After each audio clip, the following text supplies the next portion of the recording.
Dans cette séquence, on va faire un petit lien avec la physique. C'est-à-dire que ici, ce qu'on a demandé de faire, c'est d'exprimer U en fonction de I. Donc on voit à chaque fois que U et I sont proportionnels pour chacun de ces éléments. C'est-à-dire qu'on peut écrire grand U de P égale grand Z de P, alors je vais vous expliquer pourquoi on va noter ça ainsi, fois I de P.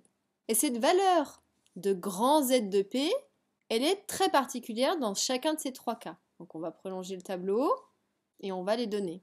C'est-à-dire que pour le premier cas, donc dans le cas de la résistance, c'est pour ça qu'on va noter grand ZR de P, il vaut, donc on a U, on a I, donc c'est juste R.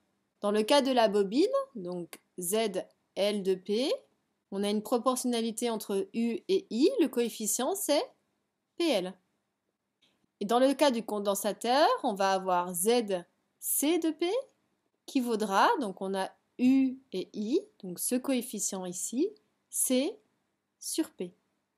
Eh bien, dans ces cas-là, ce grand Z de P, ça s'appelle l'impédance de Laplace.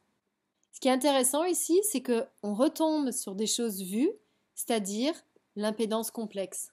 Et pour faire le lien, il suffit de remplacer le P par J oméga. C'est-à-dire que ici, pour le premier, on sait que les impédances complexes pour une résistance, c'est juste R. Il n'y a pas de P ici, donc ça ne change pas.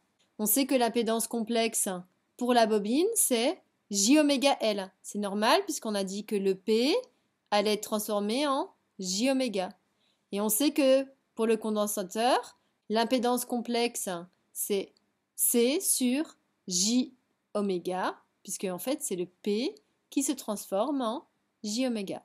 Donc voici un petit lien par rapport à l'électronique, ce qu'on appelle l'impédance de Laplace, et vous voyez comment faire le lien avec l'impédance complexe, des choses que vous avez déjà vues.